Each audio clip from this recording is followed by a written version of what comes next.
Hi, my name's Tiwa. Hi, my name is Tola. And welcome to the Breed and Bond podcast.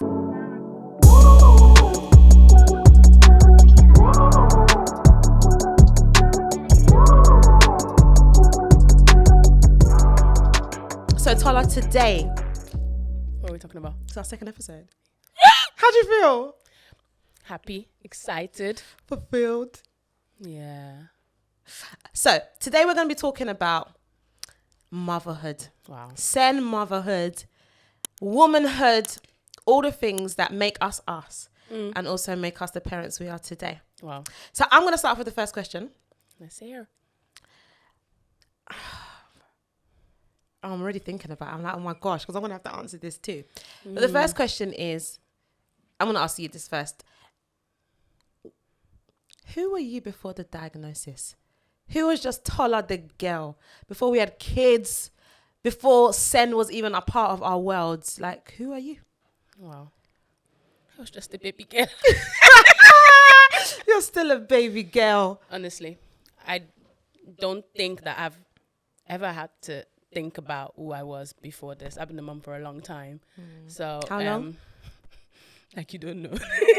For the people that are watching. For the viewers, 19 years. Yeah. And 19 going on eternity. But I've been a mom for a long time, so it's a deep question to ask. But yeah, I was just a girl, my daddy's girl. I'm an unrepentant daddy's girl, by the way. So yeah, it's just a girl with big dreams. Wow. And the last This is a hard question. And the last born of brothers. You forgot that part. See, I told you, boy. Answer. I said I was just a baby girl. I know, but you do a baby girl. You do give last born vibes. Because I am. Yeah. With my full chest. Yeah. So. Yeah. Okay, let me try and answer. Yeah. I remember specifically that I didn't feel maternal. Yeah, and I think because of how I mother my boy now is so different to who I was. Do you know, I'm going to say something. I don't know if I've told people this before, but there was a point in time where I even considered having children. I was like, do I even want... Like, you didn't want to do it? Yeah, I wasn't sure. I was like, I think I might... Wow. Maybe not want any. You'd not said that to me before. See, I told you. I don't know if I said it out loud. Quite the opposite. Now that I think about it, I know I said I was just a baby girl before, but I knew I was going to name my first son Kevin. Wow. When I was in primary school. Okay, yeah, so I didn't. Actually, I did have a name. I did have a name. I had a name for a son if I was going to have one. It was actually going to be Malachi. That was a contender. But anyway, that was like from the beginning. You went in a different direction. Yeah, so why? Still same vibes. Levi and Malachi. I guess. Anyway, so who was I? I think, yeah, so I didn't really feel maternal. And even leading up to it, I think what I knew is that I wanted to have a family because I'm Nigerian and that's what you need to do and stuff like that. And I knew I wanted to be in love and I wanted to have a family. Fairy tale wedding. And you just want all this good stuff. But when it came to the mummy side of it, I just didn't feel maternal, even though I knew that I wanted somewhere along the line at some point to have kids. Did you know why? No, I just wasn't like the others that would like to go and babysit kids and look after children. Not like children. No, I loved kids. I just didn't want to babysit them. I didn't want to babysit children. I didn't want to be the auntie carrying them all the time around church. I loved my baby girlness and it was cool. So yeah, and I had dreams of singing and having a show, and I had my dad still calls me a star, so I had all of those things. But when it came to parenting, it's probably what I gave the least amount of thought. Wow. I don't know. I was the last kid. So I remember going back to this old naming a child Kevin thing. In primary school, my dad used to drop me off, and he would drop me off at like the entrance, not the entrance, like the estate entrance of the school. And there was this particular lady that used to bring her son. I was in like towards the end of primary school, so maybe like year 5 or 6-ish, and the boy was in like nursery or something, and she would hand the kid to me. He was called Kelvin though, and I would take him down, I'll drop him in nursery, and then I'll go to school, and he was the cutest little boy. And I was like, when I have a kid, he'll be called Kelvin. But obviously I'm Irish, so Kevin is better. Say it like in a real full conk Irish accent. Kevin. Say it again. Kevin. Kevin. Kevin. Kevin. Kevin. Now say it in a Yoruba accent. Kevin. Kevin. Kevin. Oh, I love it. It took my dad. No, we should get my dad to say it because he says it in God knows. Kevin. Yeah, they have their own. They have the anyway. We'll go, if we Yeah. start on our parents now, Gosh. let's Yeah. Okay, yeah. really I know it's a tough question, but is. the reason I'm asking, and I think one of the reasons why we picked one of these is because I'm thinking there's so many other mums, all of us sisters that are watching this right now. There's so many of us probably forgot who we were before the easy to. diagnosis, before the children, before the motherhood. And it's really nice to just pause for a second and just remember. Just remember for a second like who we were and what we were before motherhood. Like that. Exactly. It really can. It really can consume you like that. Wow. Yeah. Oh God. And it's easy to forget because you get pulled in so many different directions. This person needs you, your husband, your children, your job, your cooking, the kitchen, the laundry needs you. The ironing. And all of the good stuff. Yeah. True. Let me ask you something else then, T. So we've talked about like who we were before. And I know it's a hard question to answer. There's so much I'd love to say that I haven't, probably because it will come to me after and I'll be like, I should have said that. I hear it. But let me feel it ask too. then too, since the diagnosis then, So like, who are you now? yeah.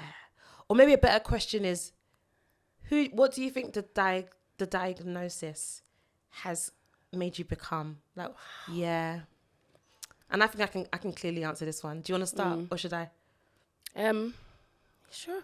You can. I know what it has transformed me. Okay, go ahead. I think it's helped me become a more rounded person.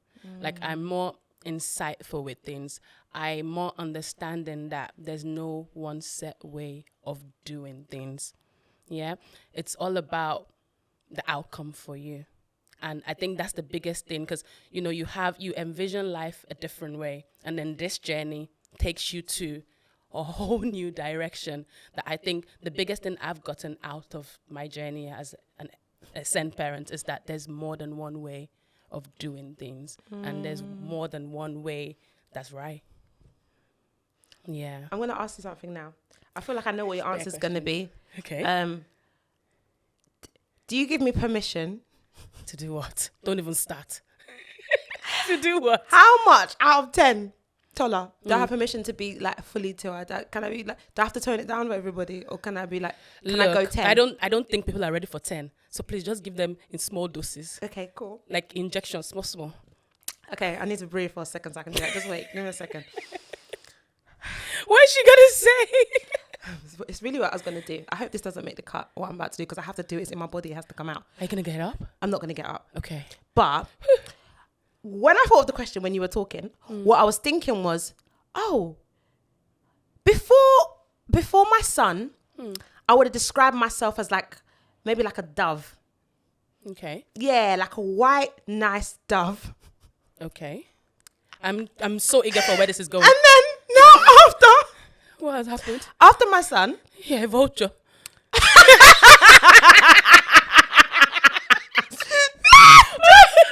What has happened? You just want to come for everybody. A vulture. I don't know. Wow. Sorry, Is I that how you didn't know where you were going. You've even taken the sting out of what I was gonna say. It's even better you said that. So yeah, before baby boy, a dove. I think now I'm like a pit bull. So I didn't even go far off. Vulture as well, they protect their life. You I'm come like for me. or Take your eyeballs out. maybe like a lioness, like rawr. Yeah. Okay. This Wow. is like a 7. This is good, isn't it? This is like a 7. Yeah. Go on, do I it. don't even think it's up to 7 yet. Tola do rawr. Rawr. With the beer. High five, sister. I like that one. Oh my goodness. With Come demure. here Okay, roaring, okay. screaming. With Okay. demure. That was cute. You're really a Gen Z. I'm so proud of you. I told you, I identify as I'm Gen so Z. proud What's of the new you. ones? That was Maybe good. even Gen Alpha, because those ones, they have no filter. No, The things no, that no. my son would say, you have to go and think about your life. Is that Jen out? Anyway, Tola, help me stay on point. Stay on point, sis. Stay It's on even point. better because I lost my train of thoughts. No, you were going to talk about this journey and what it is transformed. Yeah, so basically, you into. I was saying a dove and a Yeah, I don't know how we got there, but yeah, we were talking about that. demure. Yes, so dove and rar.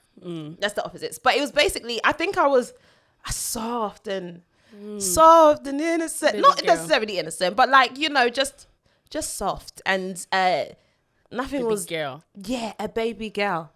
And I think I knew what I wanted. I don't think I had the attitudes to match what I wanted. I don't think I had the resilience and the drive to match who I wanted to become. But then baby boy came into the mix and completely turned upside down. And I'm wondering how many people that are watching this as well are going to be thinking, sis, I feel you.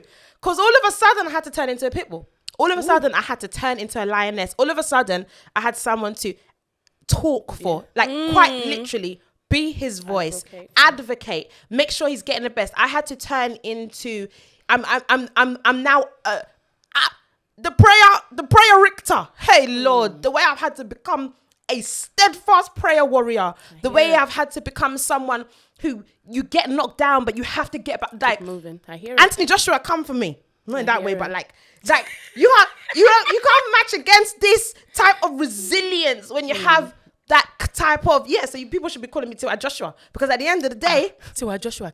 okay, Tiwa Pacquiao, okay, Tiwa Mayweather, okay, Tiwa Ali. Hey, I like that one. Tiwa Ali. I got a few. I know my boxes.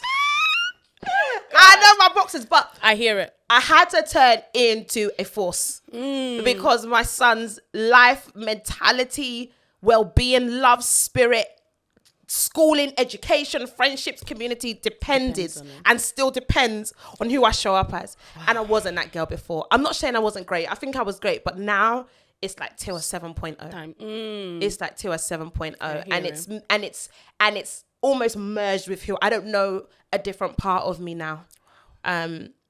To that person, and that's what I think. It's amazing that you said you? that. I do, because I remember with my son's diagnosis, it didn't mean anything. Like when they said those words to me, like my son is my first insight into autism. Before his diagnosis, I didn't know what the heck autism was. So I know that things have come on. And by the way, guys, my son is 19 years old. So he was diagnosed when he was 4 years old. There was no conversations about autism. So, you know, me and my husband sat there. We were told this thing. My husband was bawling his eyes crying. I was like, what's wrong with this guy? Why is it crying? But he did, because he had insight. He was already at that time working in the setting. So he kind of knew. Not that I was clueless. I knew it was some form of maybe learning disability, but I didn't have real insight into what it would mean. And because up until that point, you know, it was just, there was always an explanation. Like for my parents, for example, if I say, oh, Kevin is not talking to our boys, very, very slow. Boys take time. Yeah. You know, there was always, your child is not doing this, but it's because it's your first child. You know, when you have another child now and there's two of them playing, you'll be talking more. You know, it was never a worry, really, until people started to point out how much I should be worried. Like, and when I would take him to settings like nursery, and then all the kids are like chatting and doing the most, and I'm like, oh my God, my kid is not doing it. But I'd still always say, oh, it's because he's an only child. It's because he's a boy. It's because there was always an excuse for why he wasn't doing what his peers were doing, until that couldn't be an excuse anymore. Yeah. But I think now, someone told me your child has autism, of course I'd be, you know, I know the gravity of it. But back in the day, I was indifferent.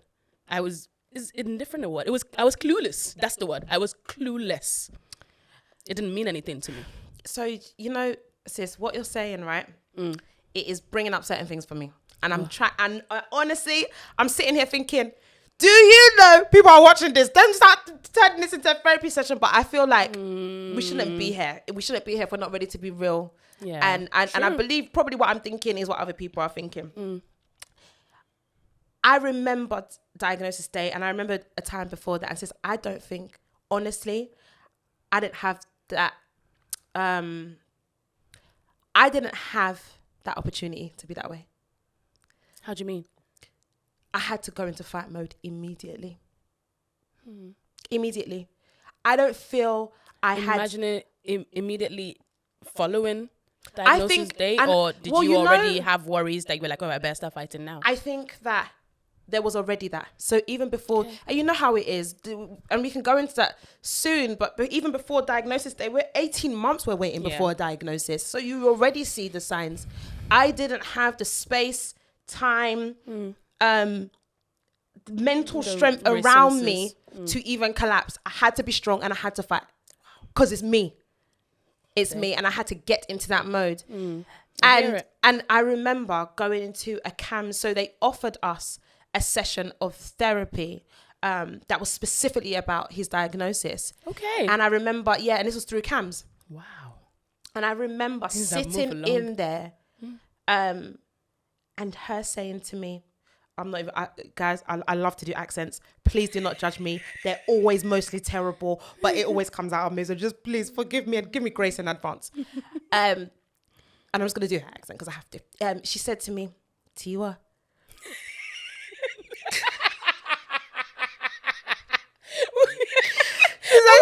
I'm even trying to guess where that Don't bother because it's going to be wrong.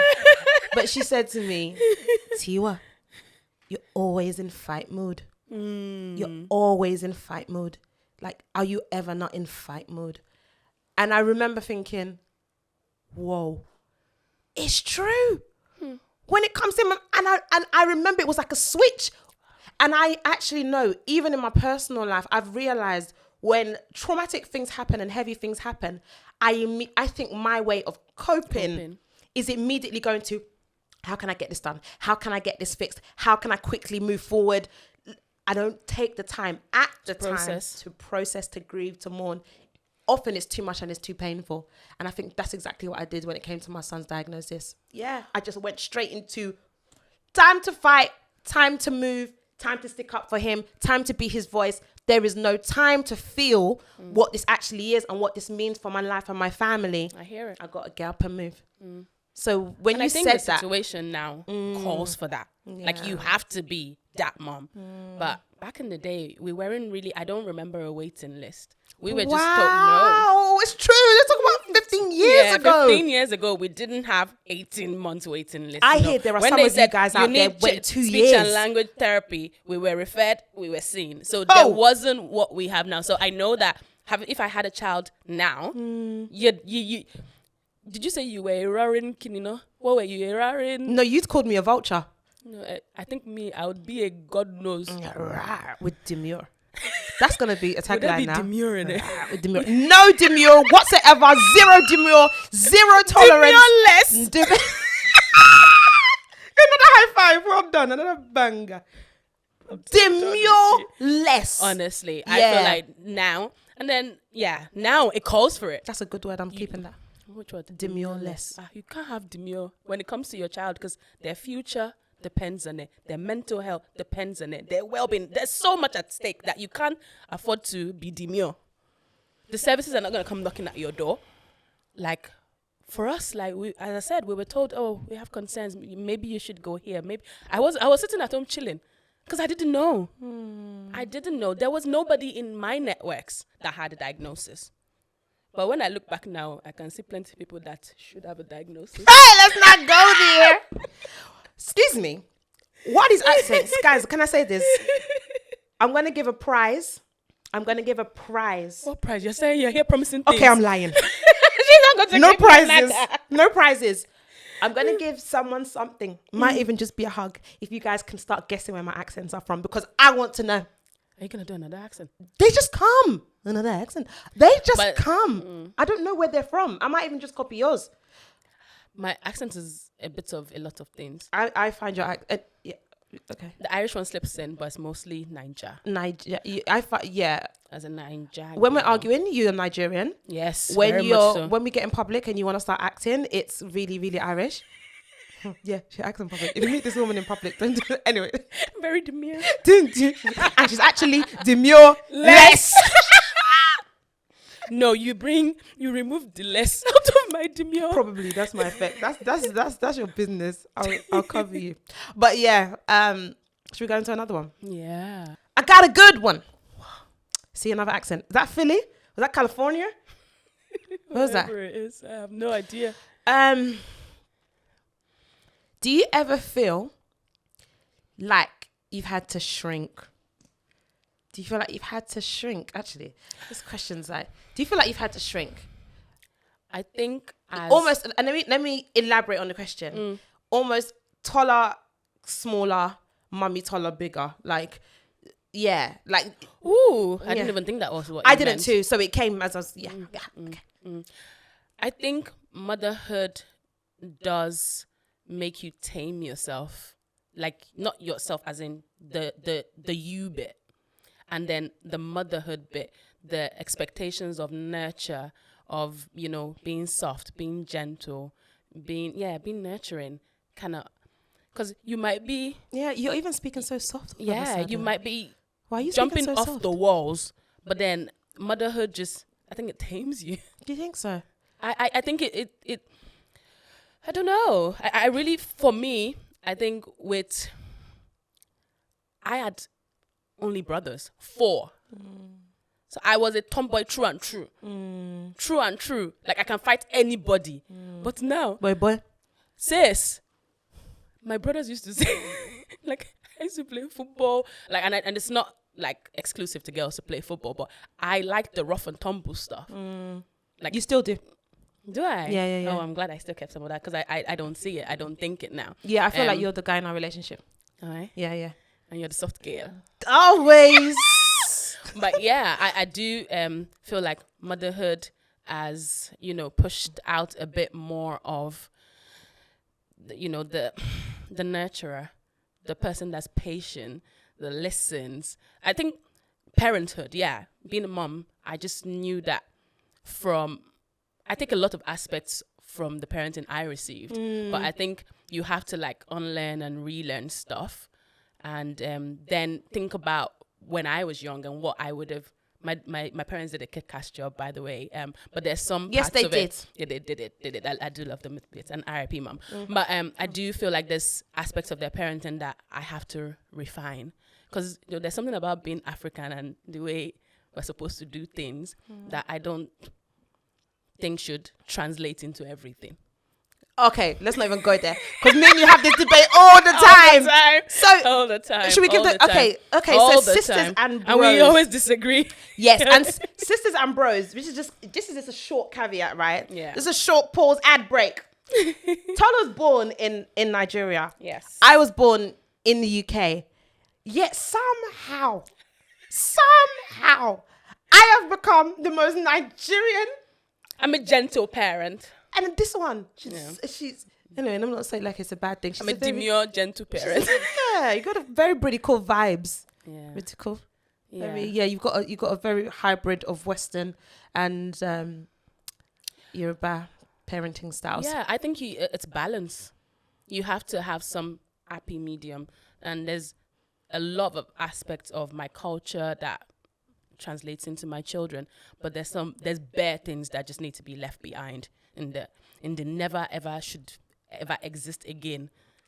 Yes, if you like be looking at me. No, I agree. I agree to some. Like, some things we should never see again. We should never talk about again. I was just thinking, bury. Listen, I was thinking of a joke I have with one of my people, and they like to say, "You are 100% Nigerian, 100% British." It's just I just exist equally on both. Happy medium. So let me answer the question for myself. Yes, do. Because I'm like, I will call you out if you're not answering correctly. do I feel? I promise I will. It wasn't. She will. It was a difficult question because I'm thinking for myself. That time is part of me been tamed. I think, and I think we can all agree, those that are either directly parenting kids, caring for children, or have direct family members, or you're just really close in the tribe. When you have a child of a condition, it's consuming. It is consuming. It takes over a lot. And I definitely feel like for me, sis, because because of how much I love, and I think the people that know me know I am. Oh, let me even start talking about it. Madly, wildly in love with my son. And I think that love makes me push everything about him to the forefront. But I remember again in one of those therapy sessions, the one directly about the diagnosis, when she was asking me about me and asking me about, it was like, yeah, I know those things, I get those things, but they were in the background. And everything about me right now, I you know, there's so much I love about myself, so much I still need to work on. But him, it's like, it feels like with him, I can't get it wrong. It feels like there's no pause break to get it wrong. And it's like everything about him, deal with now, get right now, push to the forefront, try your best now, which comes with a lot of guilt. You guys know. You just feel like you can't afford to get it wrong. So I feel like I feel like I can't screw this up. Yes. And so yeah, a part of me has grown to be the with demure. But a part of me has also been tamed because something has to give, sis. It's all about him. And you know, I love that you said that because I was about to say too, what would we say to all the other sisters out there? What would we say to the dads out there and the family members? And I think one of the things I would say too, and I'm speaking from personal experience, is give yourself grace. Don't forget yourself. Give yourself grace because one. We haven't done this journey before. We're doing it for the first time. Yours is 15 years. Mine is 6 and a bit years. We're doing it for the first time. I think the second thing is, like you said, it's a season. I'm happy for this season in my life to be about making sure that the foundation of my baby's life is, that I feel no regrets, that I'm so excited about who he gets to be, how he gets to think, how he gets to love himself, how he gets to accept himself, who he gets to show up in the world as, because I made this season about making sure that his foundation is laid. And so, yeah, maybe there is a season for you, sis, out there where you feel like you might have had to tame yourself a bit, where right now you feel a bit lost. And I'm not saying put all of the things about yourself to the side. I guess what I'm trying to say to them, sis, is there's a season. And if you're in the infancy stage like me, it might be that time where most things are about setting a foundation so that your kid can be amazing and well. In the midst of that, you still can't afford to forget yourself. And I agree. Because it translates, how you are translates into your children. And we can only take so much. Yeah. Nobody knows. And the vulnerability is that nobody knows where their threshold is at.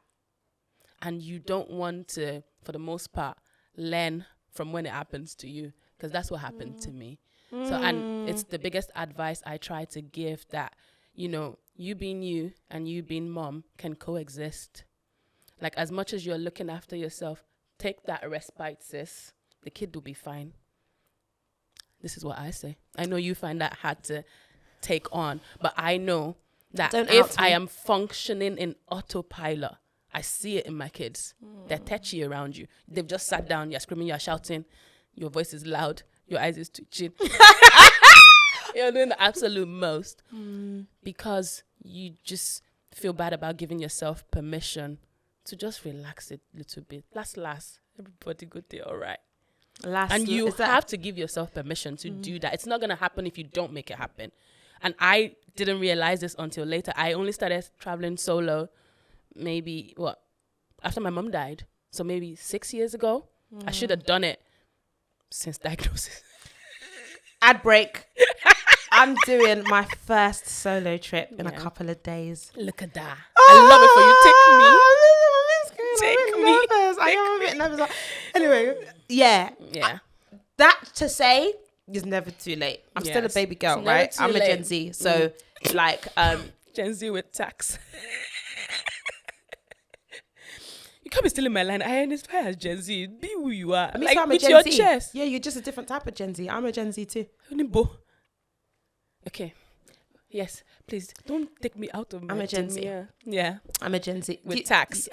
With extras. I'm a Gen Z. Do you know, she's really trying to draw me out? And I'm trying to behave. But you see, with tax. Even my accent changed.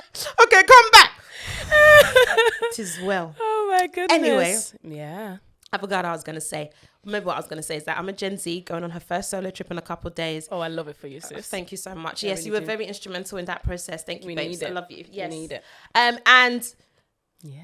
If you're out there, sis, and you need to do the same, DM me. Actually, don't DM me. Book Too many that. are coming. Don't DM me. Book that solo Yeah. trip. Book it. Book just it. go. And And it if it's doesn't not, have to sis, be a solo trip. That I was just about Please to say. go and thread your eyebrows. Go and do your nails. Go You don't have to look like what you are going through. and wax that thing. Okay, sorry. Maybe Yeah. I'm not gonna- They know that. They know that. They know we can't keep it bushy. My angel behind the camera just did a face. I made me say, "Hey!" I don't know if I'm gonna put that thing aside. Anyway, how do I say it in a nice way? You know, go get like a nice wax. Go Yeah, look after your feminine areas. Okay, maybe not. You know, and if you're not feminine watching this, if you're not, you know, this is going all the way left. How are we bringing it back? What we're trying to say in essence is please don't forget yourself. Do what look you love. After yourself. If you want to smell good, Yeah, smell good. If you want to look good, look good. If you want the Mm. insides to be great, make them great. Yeah. Just take that time. So Go you for a said a walk, line. get some You said fresh air. What'd I say? lass. Everybody good day, all right. We're not coming out alive. So we might as well live whilst you're still alive. So we're rounding up. Yeah. This This is a good one. Yeah, we'll see. Anyway, what do you want to say? What do you want to say to the girls? What do you want to say to the guys? What do you want to say to the people? What's the last thing you want to say out this? Because we started this is about motherhood. Yes. Send motherhood, but also our womanhood. And Yeah. I think last, everybody good day, all right, was a good We one. would be. We But I would think be. I also We want to would be. leave with them is that this is a journey. We're glad to still be on this journey with you. And yeah, we just want everyone to try and journey well. And not have to go through the really dark and hard bits that we've had to as well. It's a bit easier because we've got each other and we've now all got each other too. Yeah, absolutely. 100%. Sister, brother, auntie, uncle, grandpa, everyone watching, thank you so much for listening to this episode. We hope something in this episode helped you feel seen, safe, and loved. We'd love you to share this episode with someone in your tribe. We believe sensational living is everybody's business. And remember that your life doesn't have to be perfect to be beautiful. Keep breathing. Keep bonding. And we'll see you in the next next one. time. Peace out. Udabo.